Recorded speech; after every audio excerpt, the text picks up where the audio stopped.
ప్రస్తుతం విజయవాడ పశ్చిమ నియోజకవర్గం నుంచి ఎవరు బరిలోకి దిగబోతున్నారు అనే ప్రశ్నకు ఒక సమాధానం అయితే దొరుకుతోంది. ఎందుకంటే ఆ సీటును ఎందుకు ఖాళీగా ఉంచారు అంటే ఖచ్చితంగా ఎందుకంటే ఆల్మోస్ట్ సెంట్రల్ డిసైడ్ అయిపోయింది వెల్లంపల్లి, తూర్పు డిసైడ్ అయిపోయింది దేవినేని అవినాష్, పశ్చిమ ఇప్పుడు వెల్లంపల్లి ఇప్పటి వరకు ఉన్నారు, ఆయన్ని సెంట్రల్కి తీసుకొచ్చారు కాబట్టి ఇప్పుడు పశ్చిమలో ఎవరు పెడతారు అనేది. ఎందుకంటే వంగవీటి రంగా కుమారుడు వంగవీటి రాధా ఆయన వైసీపీలో చేరబోతున్నారనే ప్రచారం మొన్న నుంచి జరుగుతోంది. కానీ ఇంకా ఆయన ఏ డెసిషన్ ప్రకటించలేదు.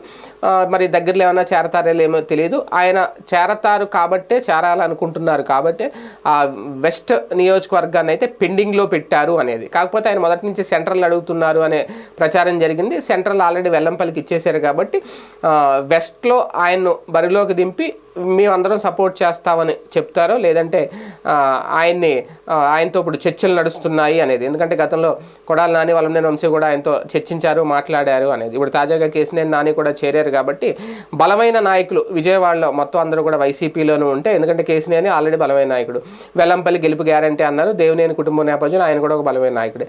సో ఇంకా వంగవీటి రాధా కూడా ఆయన చేరితే ఖచ్చితంగా కాపు సామాజిక వర్గం ఓట్లన్నీ కూడా ఇటు వచ్చే అవకాశం ఉంటుంది. విజయవాడలో ఇంకా తిరిగి ఉండదు, క్లీన్ స్వీప్ చేసే అవకాశం ఉంటుంది విజయవాడని అనేది కూడా ఒక ప్రచారం. మరి రాధా త్వరలోనే పార్టీ చేరతారా? అదే కనుక జరిగితే ఆయనకి విజయవాడ వెస్ట్ సీట్ గ్యారంటీ అంటున్నారు.